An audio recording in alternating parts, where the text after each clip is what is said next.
এদিকে 3 দিক থেকে ফেঁসে গেলেন তারেক রহমান। ঠিক এই সুযোগের অপেক্ষায় ছিলেন শেখ হাসিনা। আওয়ামী লীগের স্বপ্ন পূরণ, একে একে ফেঁসে যাচ্ছেন এনসিপির নেতারা। সরকারের হানিমুন পিরিয়ড শেষ, এবার ত্রিমুখী ঠেলা, মানে 3 দেশের সাথে হওয়া চুক্তি, 3 দেশের ঠেলা সামলানোর পালা। আওয়ামী লীগ ঠিক এই মুহূর্তটির জন্যই অপেক্ষা করছে। বাংলাদেশের জন্য রীতিমতো লাল সংকেত বা রেড অ্যালার্ট জারি করে বসে আছে। এই বৃহত্তর রাজনৈতিক ও আন্তর্জাতিক চাপ একা সামলানো বিএনপির জন্য প্রায় অসম্ভব। এনসিপির টোকাইদের জন্য ফাঁসির রশি রেডি হয়ে আছে, তারা সকলে অবগত আছে, শুধু ঝুলানো বাকি। আওয়ামী লীগ ফিরলে মাত্র এই সকল টোকাই এনসিপি নেতাদের সকলকে ফাঁসির দড়িতে আওয়ামী লীগ ঝুলিয়ে দিবে।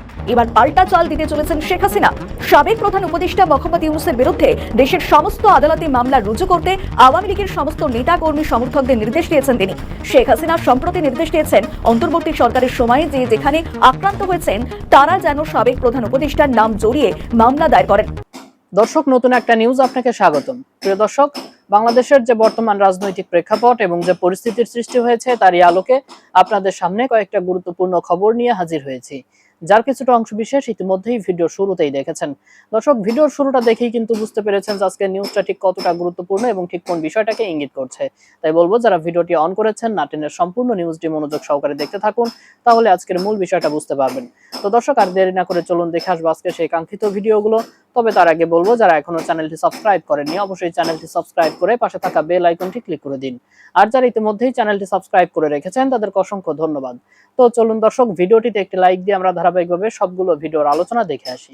সরকারের হানিমুন পিরিয়ড শেষ, এবার ত্রিমুখী ঠেলা, মানে 3 দেশের সাথে হওয়া চুক্তি, 3 দেশের ঠেলা সামলানোর পালা। আপনারা জানেন যে কোনো সরকার ক্ষমতায় আসার প্রথম মাসকে বলা হয় হানিমুন পিরিয়ড, আর দ্বিতীয় মাস থেকে শুরু হয় যে সরকারে আসার আগে বিভিন্ন দেশের সাথে তার চুক্তি বা ওয়াদাবদ্ধ হওয়া সেইগুলো বাস্তবায়ন কতদূর কি করলেন সেই বিষয়গুলো। এখানে দিল্লি সাথে একটা চুক্তি হয়েছে, পাকিস্তানের সাথে তার গোপন একটা চুক্তি হয়েছে, অন্যদিকে যুক্তরাষ্ট্রের সাথে ডেভিল ইনুসের গোপনীয় চুক্তিটাকেই তাদের চুক্তি বলে জানা গেছে। কারণ আমরা জানছি যে জামাত এবং বিএনপি জানতো ডেভিল ইনুস যে যুক্তরাষ্ট্রের সাথে গোপনীয় চুক্তিটা করতেছিলেন। বর্তমানে ডিজিএফআইআর প্রধান তিনি আছেন পাকিস্তানে, তিনি সেখানে গোপন আইএসআই এর সাথে বৈঠকও করবেন, সে খবরও জানা হয়ে গেছে। সেনা প্রধান আছেন যুক্তরাষ্ট্রে, আগামী 7 তারিখে পররাষ্ট্রমন্ত্রী রোজার রহমান ওরফে খলিলুর রহমান তিনি দিল্লিতে সফরে যাচ্ছেন। সেনা প্রধান যুক্তরাষ্ট্রের সফরকে কেন্দ্র করে সেখানে পরবর্তী সেনাবাহিনীর যে অস্ত্র কেনা যুক্তরাষ্ট্র থেকে কিনতে হবে, যে গ্যাস, যে সকল চুক্তিগুলো হয়েছে সেই চুক্তি ভাবে তার কাছে হয়তো বা তারা জানতে চাবে সেই বিষয়গুলো। এবার আসেন তারেক রহমানের আজকের এই ক্ষমতায় আসা নভেম্বরের শেষ দিকে, মানে 15 নভেম্বরের প্রথম 15 দিনের শেষ দিকে যে ব্যক্তি লাইভে এসে বললেন দেশে ঢোকাটা তার একান্তের উপর নির্ভর করতেছে না, এর মধ্যে হুট করে দেশে আসলেন, আইসে ভোটাধিকার পেয়ে 54 দিনের মধ্যে প্রধানমন্ত্রী হয়ে গেলেন। আসলে আশীর্বাদটা কার ছিল? দিল্লির যে বিশেষ আশীর্বাদে বা দিল্লির আশীর্বাদের সাপোর্ট বা সমর্থনের মাধ্যমে তিনি যে ক্ষমতায় আসেন, এটা এখন মিডিয়াতে বা এটা খুব ভালো সবারই জানা রয়েছে। জানেন যে ক্ষমতা দখল করা ডেভিল ইনুসের সাথে দিল্লির সম্পর্কটা কেমন ছিল? অনির্বাচিত। নির্বাচনের পরবর্তী সময় তারেক রহমান যখন ক্ষমতা আসলেন তাকে সাথে সাথে শুভেচ্ছা জানানো এবং একবার না সংকটকালীন সময় 2-2বার জ্বালানি তেল দিয়ে সহায়তা করা। দিল্লির সাথে কি কি বিষয়গুলো আপনারা জানেন যে দিল্লির প্রথমত বাংলাদেশের কাছে চাওয়া যে পাকিস্তানের সাথে সম্পর্ক রাখা যাবে না, মৌলবাদ, সন্ত্রাসবাদ, জঙ্গিবাদের বিরুদ্ধে জিরো টলারেন্স নীতিতে থাকতে হবে। এরই মধ্যে কিন্তু দিল্লি খুব সুন্দর সৌহার্দ্যপূর্ণভাবে একটি কথা বলে দিয়েছেন, স্বাধীনতা বিরোধীদের বিচারের বিষয়ে তাদের সমর্থন তাদের ব্যক্ত করেছেন। সেই বিষয়টা তিনি কোন দিকে যাচ্ছেন, অর্থাৎ মানবতা বিরোধী অপরাধের যে আদালতটা গঠিত হয়েছে সেখানে মানবতা বিরোধী যারা অপকর্ম করছে, যে জামাতিগুলা, যে রাজাকারগুলো, তাদের বিচারের বিষয়টা কি? এটিএম আজহারকে ঝুলিয়ে দেওয়া হবে কিনা, তার বিরুদ্ধে মৃত্যুদণ্ডের রায় হইল তাকে ঝুলানো হবে কিনা, সেই বিষয়গুলো প্রশ্ন অবশ্যই তো করতে পারেন বা হতে পারে। এই যে দিল্লির সাথে যে ওয়াদাগুলো, যে চুক্তিগুলো, যেটা আওয়ামী লীগের নেতা কর্মী তারা খুব সুন্দরভাবে নির্বাচনের আগে ভোট চেয়েছে, যে স্বাধীনতা, 71 মুক্তিযুদ্ধ রক্ষা করা, তার সম্মান রক্ষা করা এবং যুদ্ধ অপরাধীদের বিষয় গণতন্ত্রকে রক্ষা করা, সকল গণতন্ত্র রক্ষা করা মানেই কি সকল রাজনৈতিক দলকে উন্মুক্ত করা, সেই বিষয়গুলো তাতে কি করলেন এবং আইএস এর সাথে গোপন কি বৈঠক, এই বিষয়গুলো অবশ্যই প্রশ্নের সম্মুখীন তিনি হবেন। দেখা যাক দিল্লির সাথে সম্পর্ক কোনটা, সেটা 10 তারিখেই বোঝা যাবে তাদের সাথে সম্পর্ক, এই সরকারের সাথে কোন দিকে যাচ্ছেন, এই ঠেলা কিভাবে তিনি সামলাবেন সেটাই দেখা যায়। যে 3 দেশকে তিনি ম্যানেজ করবেন, 3 দেশকে ম্যানেজ করে চলবেন, আর সেটা বন্ধু প্রতিম রাষ্ট্রগুলো বা মুক্তিযুদ্ধকালীন থেকে শুরু করে বাংলাদেশকে যারা সমর্থন দিয়ে আসছে তাদের বিষয়গুলো তিনি কোনটা কোন ভাবে, কিন্তু তারা যে দুই নম্বরই করে, কথায় একটা কাজে আর একটা, এটা এরই মধ্যে প্রমাণিত হয়েছে একাধিক জায়গায়। আর আপনারা জানেন এবার মহান স্বাধীনতা দিবস উপলক্ষে কিন্তু প্রোটোকল অতিক্রম করে প্রধানমন্ত্রীকে শুভেচ্ছা জানায়নি রাশিয়া, তারা সরাসরি প্রেসিডেন্টকে শুভেচ্ছা জানিয়েছে। আর রাশিয়ার বিভিন্ন সময় না বলা বার্তা, বলে দেওয়া বার্তা থেকে অনেক বড় কিছু বিদ্যমান থাকে। এখন সেটি দেখার বিষয় যে তারা কি করেন, এই সরকার কোন পথে যাচ্ছেন বা কোন পথে হাঁটছেন সেটি সময়ে বলে দিবে। এখন সবচেয়ে বড় যে প্রশ্ন সেটা হচ্ছে এই ত্রিমুখী চাপ, একদিকে চরম অর্থনৈতিক এবং জ্বালানি সংকট, অন্যদিকে জামায়াত ও এনসিপির রাজপথ দখলের আলটিমেটাম, আর তার সাথে আন্তর্জাতিক ভূ রাজনৈতিক ষড়যন্ত্র। এসব কিছু কি এই বিএনপি সরকার সামাল দিতে পারবে? তাদের বর্তমান যে অবস্থা, তাতে এই আন্দোলন ঠেকাতে গেলে তাদের যে পরিমাণ লজিস্টিক সাপোর্ট, শক্ত প্রশাসনিক কাঠামো বা আন্তর্জাতিক সমর্থন দরকার, সেটি তাদের এই মুহূর্তে নেই বললেই চলে। তারা চাইলেই এখন পুলিশ কিংবা প্রশাসন দিয়ে কঠোরভাবে সবকিছু কিন্তু দমন করতে পারবে না, কারণ তাদের সেই ভিত্তিটাই আমি মনে করি এখনো নড়বড়ে। আর ঠিক এই চরম রাজনৈতিক শূন্যতা, ডামাডোল এবং বিএনপির এই অসহায়ত্বের সুযোগটাই কিন্তু 16 আনা কাজে লাগাতে চাইছে মাঠের বাইরে থাকা আওয়ামী লীগ। আপনারা হয়তো ভাবছেন আওয়ামী লীগ তো এখন মাঠের বাইরে, তাদের অনেক নেতা দেশ ছাড়া, তাহলে তারা কিভাবে ফিরবে? রাজনীতিতে যারা এই সমীকরণটি মেলাতে পারছেন না, তারা আসলে আমি মনে করি বুকার স্বর্গে বাস করছেন। দেখুন, আওয়ামী লীগ দৃশ্যত মাঠের বাইরে থাকলেও পর্দার আড়ালে বিশ্বের বিভিন্ন পরাশক্তির সাথে তারা এক বিশাল এবং অত্যন্ত সুপরিকল্পিত কূটনৈতিক লবিং চালিয়ে যাচ্ছে। দেখুন সুপ্রিয় দর্শক, আন্তর্জাতিক গণমাধ্যমগুলো যখন বাংলাদেশের এই চরম অস্থিতিশীলতার খবর ফলাও করে প্রচার করছে, আওয়ামী লীগের লবিস্টরা কিন্তু তখন পশ্চিমাদের এবং প্রতিবেশী দেশগুলোর নীতি নির্ধারকদের টেবিলগুলোতে এই খবরগুলোই সামনে রাখছে। তারা খুব কৌশলে আন্তর্জাতিক মহলকে একটি বার্তাই বর্তমান সময়ে দেওয়ার চেষ্টা করছে, সেটি হচ্ছে, দেখুন আপনারা একটি পরীক্ষিত এবং স্থিতিশীল সরকারকে সরিয়ে যাদের ক্ষমতায় এনেছেন, তারা রাষ্ট্র চালানোর কোনো যোগ্যতাই রাখছে না।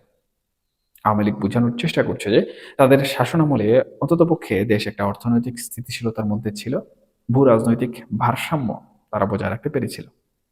কিন্তু এখন এই নতুন সরকার পরিস্থিতি সামাল দিতে চরমভাবে ব্যর্থ হচ্ছে এবং দেশ দ্রুত একটি ব্যর্থ রাষ্ট্রের দিকে এগুচ্ছে।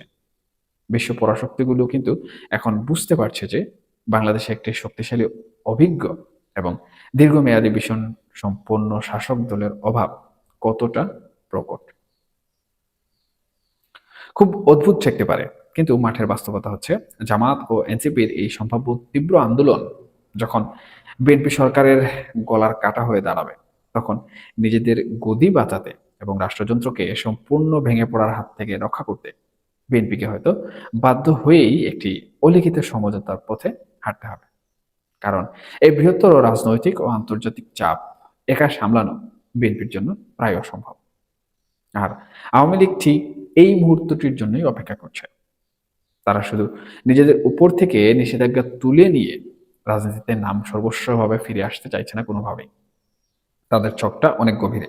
তারা চাইছে এই ঘোলাটে পরিস্থিতি, অর্থনৈতিক দুরবস্থা এবং সাধারণ মানুষের চরম হতাশাটাকে কাজে লাগিয়ে নিজেদের অপরিহার্যতা নতুন করে প্রমাণ করতে।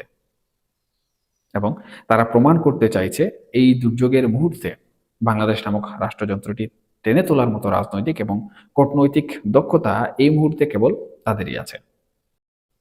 অর্থাৎ বিএনপি সরকারের এই চরম ব্যর্থতা এবং সংকটকেই সিঁড়ি বানিয়ে আওয়ামী লীগ দেশের রাজনীতিতে তো বটেই, এমনকি আবারও রাষ্ট্র ক্ষমতার কেন্দ্রে সগৌরবে ফিরে আসার পথটি সম্পূর্ণ সুগম করে নিতে চাইছে। আমি একটা কথা সবসময় বলি, রাজনীতিতে শেষ কথা বলে আসলেই কিছু হয় না। কে কখন কার সাথে হাত মেলাবে আর কে কখন কাকে ছুঁড়ে ফেলবে তা নির্ভর করে টিকে থাকার স্বার্থের উপর। পরিস্থিতি যেদিকে এগুচ্ছে, তাতে আগামী দিনগুলো বাংলাদেশের জন্য অত্যন্ত কঠিন। প্রতিটি মুহূর্ত চরম নাটকীয় হতে যাচ্ছে। আমরা শুধু অপেক্ষা করব এবং দেখব দাবার এই জটিল চালে শেষ পর্যন্ত কে কিস্তিমাত করে। এবার পাল্টা চাল দিতে চলেছেন শেখ হাসিনা। সাবেক প্রধান উপদেষ্টা মোহাম্মদ ইউনূসের বিরুদ্ধে দেশের সমস্ত আদালতে মামলা রুজু করতে আওয়ামী লীগের সমস্ত নেতা কর্মী সমর্থকদের নির্দেশ দিয়েছেন তিনি। শেখ হাসিনা সম্প্রতি নির্দেশ দিয়েছেন অন্তর্বর্তী সরকারের সময়ে যে যেখানে আক্রান্ত হয়েছেন তারা যেন সাবেক প্রধান উপদেষ্টার নাম জড়িয়ে মামলা দায়ের করেন। হাসিনার দাবি এই সমস্ত আইনি নথি আগামী দিনে কাজে লাগবে। মূলত তার এই বক্তব্যেই বাংলাদেশের রাজনৈতিক মহলে প্রবল কৌতূহলের সৃষ্টি হয়েছে। আওয়ামী লীগের ফেসবুক পেজে নিয়মিত অনুষ্ঠান দায়মুক্তিতে মাঝে মধ্যেই ভার্চুয়ালি যুক্ত হন শেখ হাসিনা। আর যেখানে বাংলাদেশের যে সমস্ত কর্মী সমর্থক বা নেতৃত্ব ইউনূসের জমানায় আক্রান্ত হয়েছেন তারা বা তাদের পরিবারের লোকজনও উপস্থিত থাকেন। দলের সর্বোচ্চ নেত্রী তথা ক্ষমতাচ্যুত প্রধানমন্ত্রী শেখ হাসিনা ওই সমস্ত নেতাকর্মী সমর্থকদের সঙ্গে তাদের দুঃখ যন্ত্রণা ভাগ করে নেন। শনিবার এমনই এক অনুষ্ঠানে ভার্চুয়ালি যোগ দিয়ে শেখ হাসিনা বারবার বলেন সবাই মোহাম্মদ ইউনূসের বিরুদ্ধে মামলা করেন। তবে এখানেই থেমে থাকেননি বাংলাদেশের ক্ষমতাচ্যুত প্রধানমন্ত্রী। বর্তমান প্রধানমন্ত্রী তারেক রহমানের বিরুদ্ধেও সুর চড়িয়ে তিনি বলেন বাংলাদেশে এখন অন্তর্বর্তী সরকার বিদায় নিয়েছে কিন্তু বাংলাদেশে হত্যাযজ্ঞ বন্ধ হয়নি। আওয়ামী লীগের নেতাকর্মীদের ওপর এখনো লাগাতার আক্রমণ সন্ত্রাস চলছে। তারেককে বিধেই হাসিনার দাবি অন্তর্বর্তী সরকার ছিল অবৈধ আর বর্তমান সরকার ভোট চুরি করে ক্ষমতায় এসেছে। এরপরে সুর চড়িয়ে হাসিনা বলেন আমরা প্রতিটি ঘটনার বিচার করব, কেউ রেহাই পাবে না। বাংলাদেশের রাজনৈতিক ওয়াকিবহুল মহলের মতে হাসিনার এই আচমকা সুর চড়ানোর পিছনে সুনির্দিষ্ট কারণ রয়েছে। তিনি অনুমান করেছেন খুব শীঘ্রই তার দলের ওপর থাকা রাজনৈতিক কার্যক্রম নিষিদ্ধের আদেশ প্রত্যাহার হতে পারে। সেক্ষেত্রে বাংলাদেশের রাজনীতিতে ফের সক্রিয় হয়ে যাবে আওয়ামী লীগ। কেউ কেউ এগিয়ে দাবি করছেন ব্যাক চ্যানেলে কথাবার্তা শুরু হয়ে গেছে। এটা একটা কূটনৈতিক খেলা যা আওয়ামী লীগের পক্ষেই যাবে, সেটা আগাম আজ করে নিয়েছেন পোর খাওয়া রাজনীতিবিদ শেখ হাসিনা। তাই তিনি প্রস্তুতি নেওয়া শুরু করেছেন। কিন্তু প্রশ্ন উঠতেই পারে হাসিনার ওপর তো মৃত্যুদণ্ডের খাড়া ঝুলছে, আসলে তিনি দেশে ফিরলেই তো সমস্যায় পড়তে পারেন। সেক্ষেত্রে হাসিনার গেম প্ল্যান কি? সূত্রে খবর নিজের মৃত্যুদণ্ডের সাজা খারিজের দাবি জানিয়ে ঢাকার বাংলাদেশ আন্তর্জাতিক অপরাধ ট্রাইব্যুনালকে ইতিমধ্যেই আইনি নোটিশ ধরিয়েছেন শেখ হাসিনা। তার হয়ে লন্ডনের একটি নামী আইন সংস্থা ঢাকার আন্তর্জাতিক অপরাধ ট্রাইব্যুনালকে গত সোমবার এই নোটিশ পাঠিয়েছে।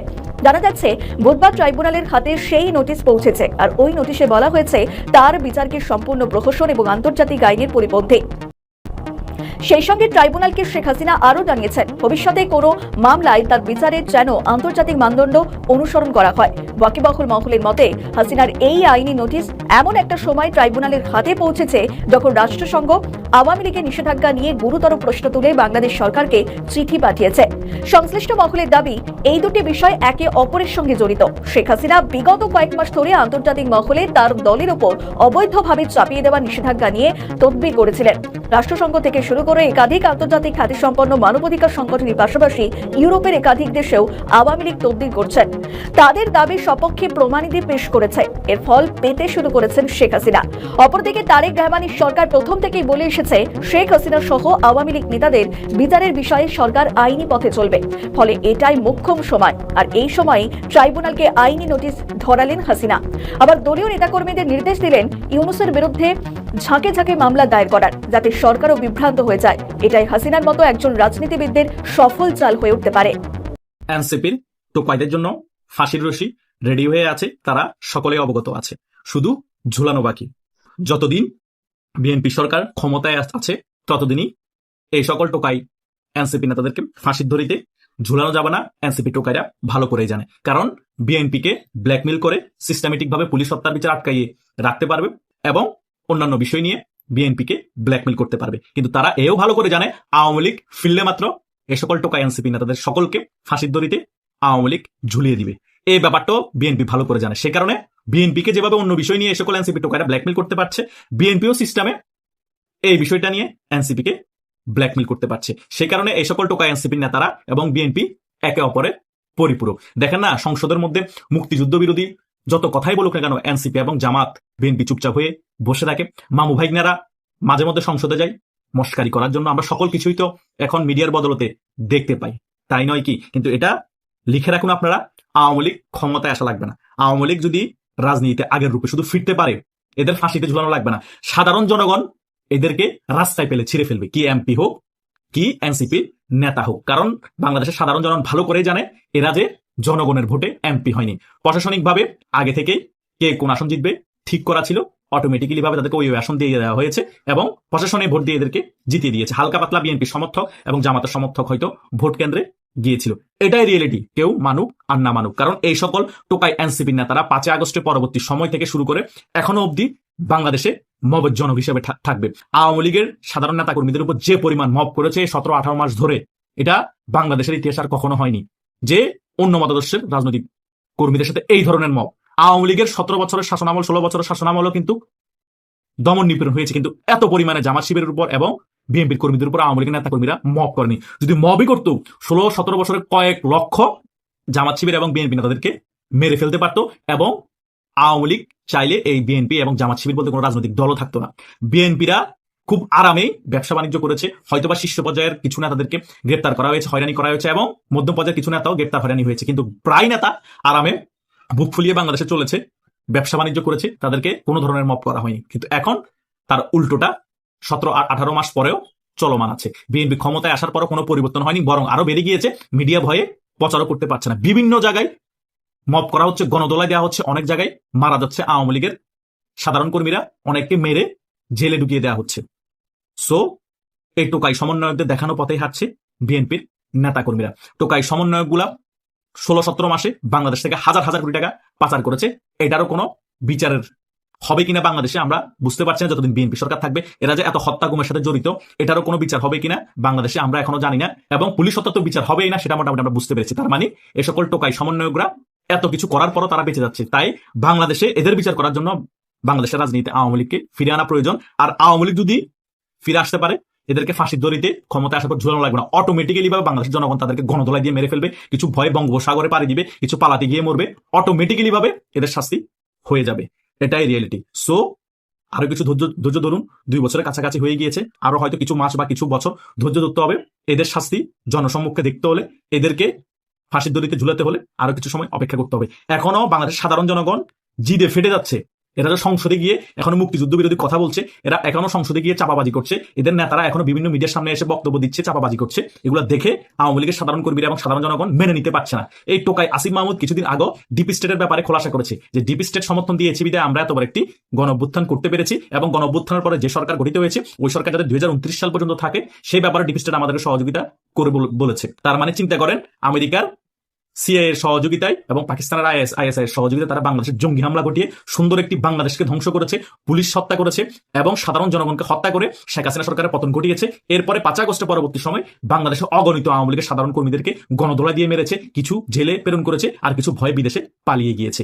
এত কিছু তারা স্বীকারোক্তি দেওয়ার পর, পুলিশ হত্যার স্বীকারোক্তি দেওয়ার পর, তারপরও তাদেরকে রাষ্ট্রদ্রোহিতার মামলা দেওয়া হচ্ছে না, তারপরও তাদের বিচার করা হচ্ছে না। তারা 5 আগস্টের পরবর্তী সময় তাদের 2 জন উপদেষ্টা হওয়ার পর, হাজার হাজার কোটি টাকা লোপাট করার পর, এগুলোর প্রমাণ থাকার পরও বিএনপি এদের বিচার করছে না। কারণ কি?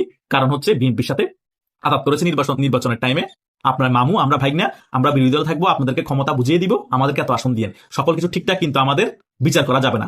আপনারা ক্ষমতা আসলে পুলিশ হত্যার বিচার করতে পারবেন না, ডক্টর মুজের বিচার করতে পারবেন না, আমাদের রাষ্ট্রদ্রোহিতার বিচার করতে পারবেন না, আমরা যে হাজার হাজার কোটি টাকা বিদেশে পাচার করেছি সেটার বিচার করতে পারবেন না, আওয়ামী লীগের নিরীহ কর্মীদেরকে যে মব করে মেরেছে সেটার বিচার করতে পারবেন না।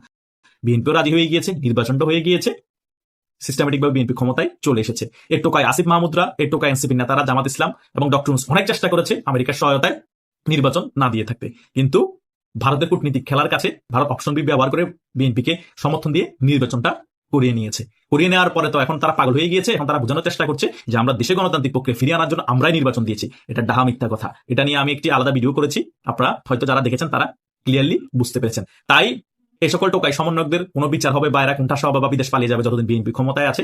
যারা এখন আশা রেখে বসে আছেন বিএনপি কিছু করবে, এই আশা বাদ দেন, বিএনপি কিছুই করবে না। তাদের সাথে সকল কিছু নেগোসিয়েশন করা আছে, সে কারণে তারা সংসদে গিয়ে মুক্তিযুদ্ধ বিরোধী বক্তব্য দিতে পারছে, বিএনপিকে যা ইচ্ছা বলতে পারছে। এটা আগে থেকে সেটিং করা যে তোমরা আমাদেরকে যা ইচ্ছা বলবা, আমরাও তোমাদেরকে যা ইচ্ছা বলবো, একে অপরে এগুলো আমরা শুনবো, কোনো সমস্যা নাই। কারণ রাজনীতি বিথত হলে প্রথমে নিজের চামড়া গায়ে নাই সেটা চিন্তা করে রাজনীতি করতে হবে। গালি গালাস, পারিবারিক উল্টাপাল্টা কথা সবকিছু শোনার অভ্যাস রাজনীতিবিদদের আছে।